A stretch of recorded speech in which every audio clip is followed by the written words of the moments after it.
In this video, we are looking at proof by contradiction. So what we're going to do is we are going to start by assuming the opposite is true, and then we're going to find the contradiction in that, and then we have proved it. So we write a conclusion. So the first question, prove by contradiction that there is no greatest odd integer. So we assume the opposite. So assume there is a greatest odd integer. And we're going to call it n. So we're going to assume there is a greatest odd integer, and that's called n. If that's the greatest odd integer, and we add 2 to it, we're going to have an odd plus 2, which is going to be another odd. And it's bigger, so n plus 2 is greater than n and odd. So there's a contradiction. There can't be a greatest odd integer, because if we add 2, we get a bigger odd integer. So therefore, contradiction, that's a contradiction. That's what we needed to find, and so we can say there is no greatest odd integer.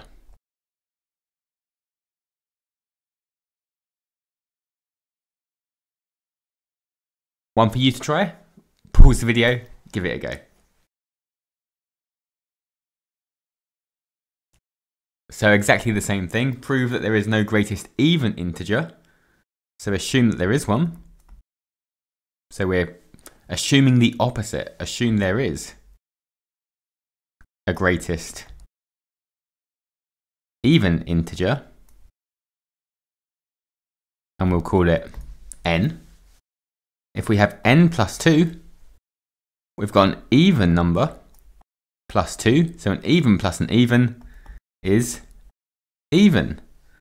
So n plus 2 is bigger than n, and n plus 2 is even.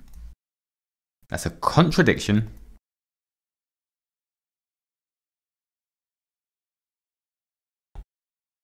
Therefore, there is no greatest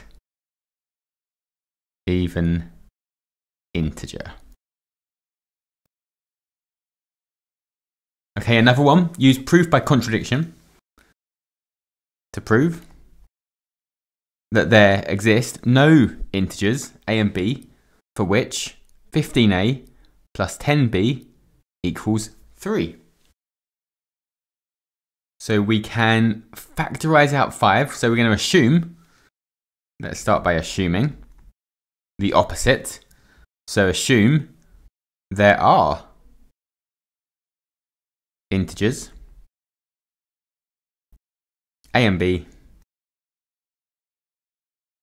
for which 15a plus 10b equals 3. So we're assuming the opposite, and then we're going to find a problem with it, find a contradiction. So if I factorize out 5, I'll have 5 times 3a plus 2b equals 3. And then divide both sides by 5. 3a plus 2b must be equal to 3/5. Now if a and b are integers, 3a and 2b, or 3a plus 2b, must be an integer.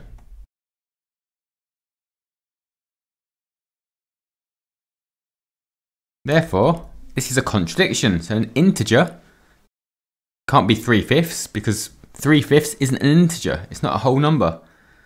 So it's a contradiction. And therefore, we can conclude there are no integers a and b for which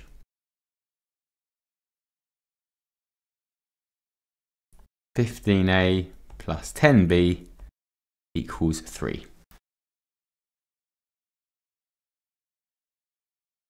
And one for you to try.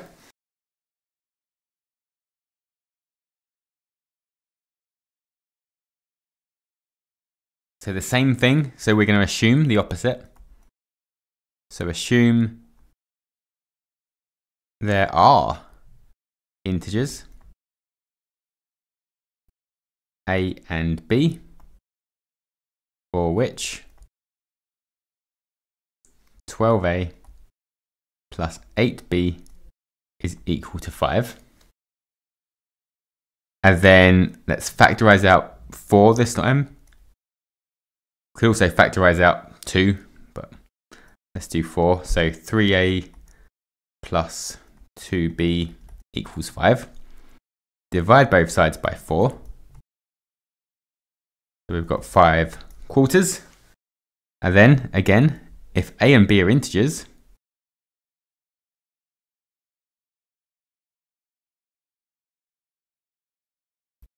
(3a plus 2b) must be an integer.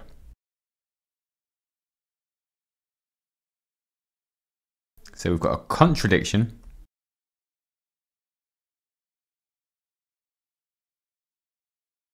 Therefore, there are no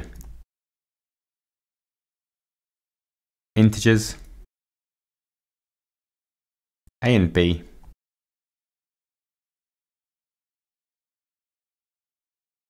for which 12a plus 8b equals 5.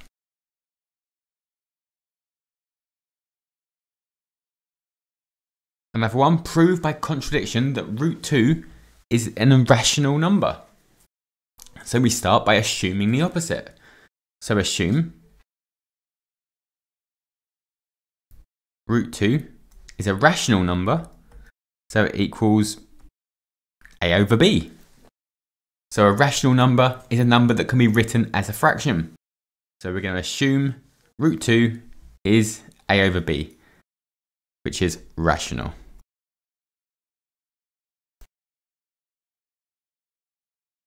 Then we can also assume, just as a note here, a and b have no common factors. So if they did have common factors, we could simplify them. So a and b are in its simplest form, a fraction in its simplest form, so it has no common factors. And then let's find the contradiction. So we're going to square both sides to get rid of the square root. So 2 equals a squared over b squared. Times both sides by b squared. So 2b squared equals a squared. And then we can see, because a squared is equal to 2 times something, a squared must be even. So a squared must be even. And for a number squared to be even, for its square to be even, it must be an even number itself. So therefore a must be even.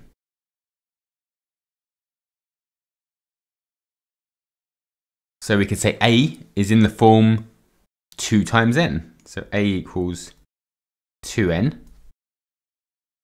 And so a squared is 2n squared, which is 4n squared. So if 2b squared is equal to 4n squared, b squared must be 2 times n squared.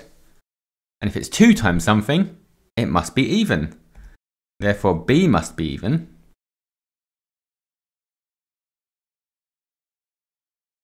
And if a and b are both even, they've got a common factor. And get some more room here. Just going to shrink this.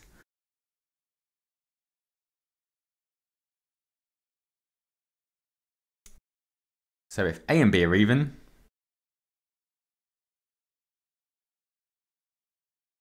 if A and B are both even, they have a common factor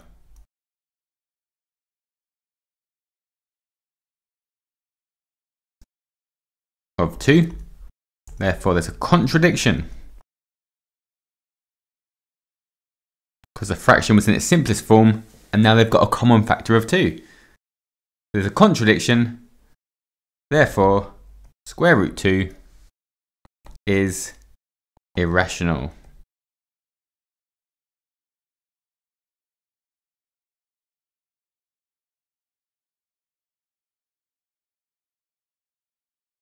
Okay, one for you to try.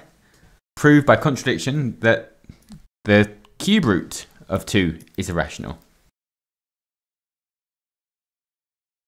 So again, start by assuming the opposite. Assume the cube root of 2 is rational. So the cube root of 2 equals a over b. Again, where a and b have no common factors, so it's in its simplest form. And then we'll cube both sides this time. So 2 is a cubed over b cubed, times both sides by b cubed. So a cubed is even, because it's 2 times b cubed. And in order for a cubed to be even, the only way to get an even number is to have a as an even. Even times an even times an even is even. So a is even. And if it was odd, odd times odd times odd, it would be odd. So a cubed is even, therefore a is even. So a can be written as 2n. A cubed can be written as 2n cubed, which is 8n cubed. So 2b cubed is equal to 8n cubed. So again, b cubed is 4 times something. B cubed must be even. B cubed must be even. Therefore, b is even. So again, a and b are both even.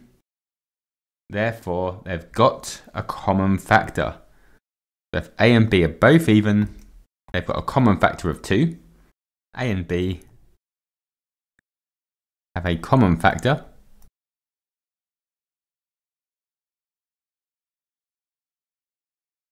of 2. Therefore, there's a contradiction. And we can say the cube root of 2 is irrational.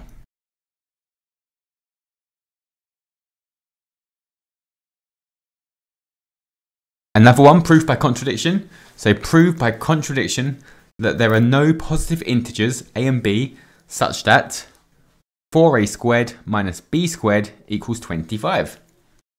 So we're going to start by assuming the opposite. So assume there are positive integers a and b such that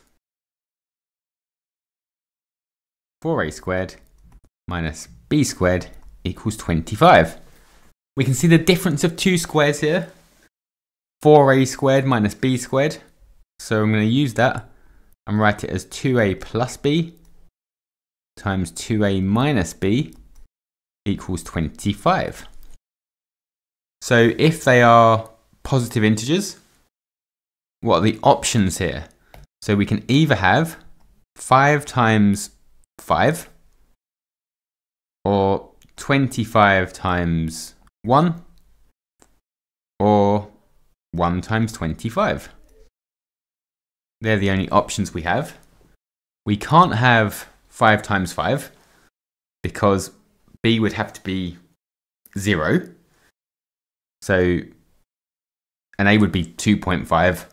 So that doesn't work. So we can't have 5 times 5. 25 times 1 we could have. So let's figure out what a and b would have to be for it to be 25 and 1.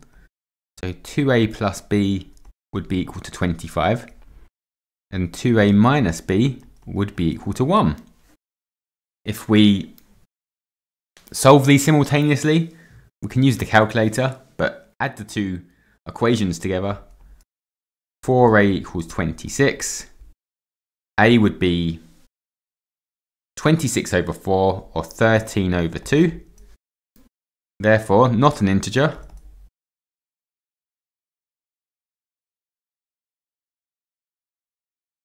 And we can't have 1 and 25 because, well, the 2a plus b is going to have to be bigger than the 2a minus b. So b would have to equal 0, and b would have to be less than 0, negative. So it's not an integer for the only one that would work.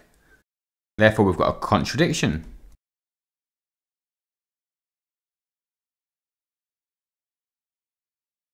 So there are no positive integers.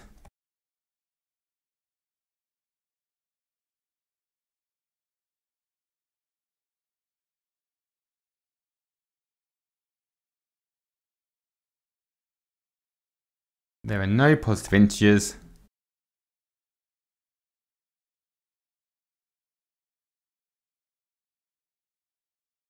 A and b such that 4a squared minus b squared equals 25. One for you to try. Give it a go.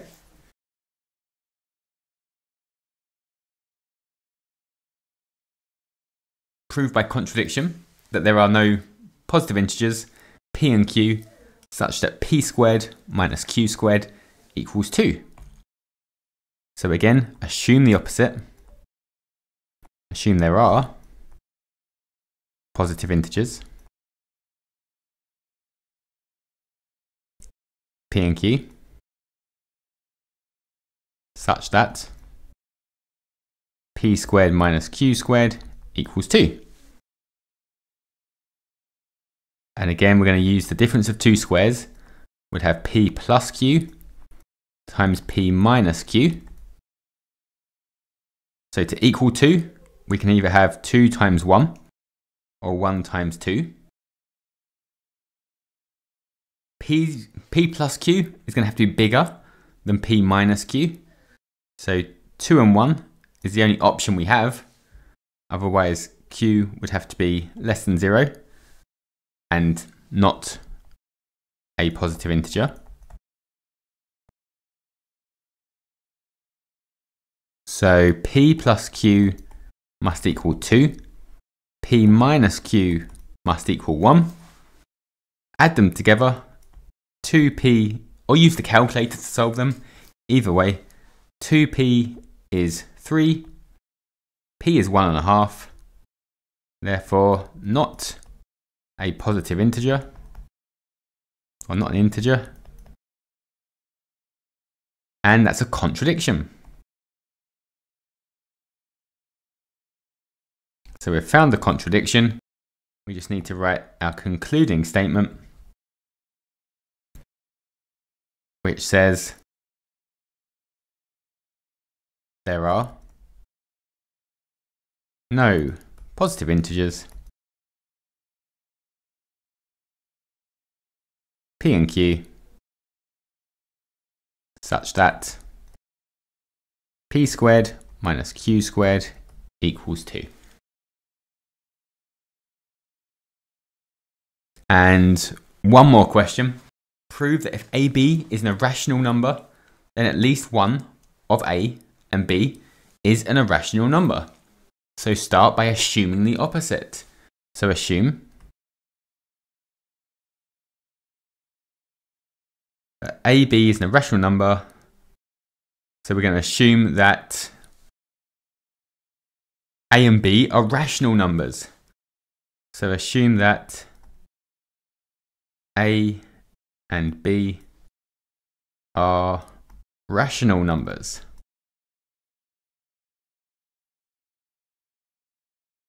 So if they're rational, they can be written as a fraction.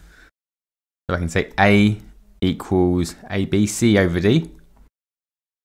And B is rational, it can be written as E over F. So AB is going to equal C over D times E over F, which is CE over DF. So if C and E are whole numbers, because it's written in this form as a fraction, so C and E are integers, whole numbers, then CE is an integer, D and F are integers, therefore DF is an integer, and so AB is rational. So AB, so it's a contradiction. This is a rational number. So contradiction. So if AB is irrational, at least one of them, of A and B, is irrational. One for you to try. Give it a go. So prove that if A plus B is irrational, then at least one of A and B is irrational.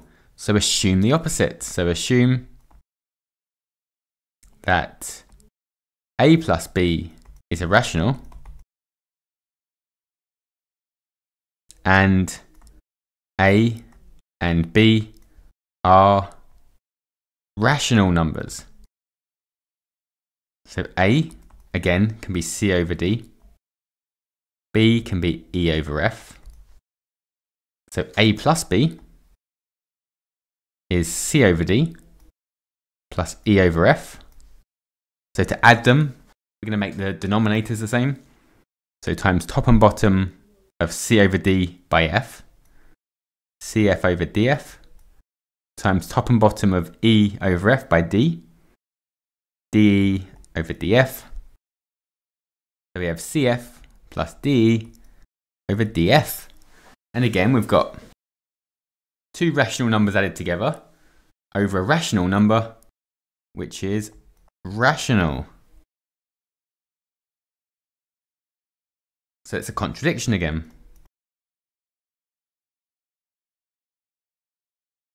So therefore, if AB is irrational, A plus B is irrational even,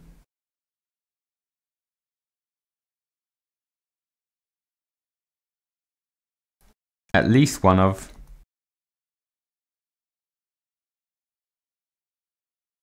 A and B must be irrational.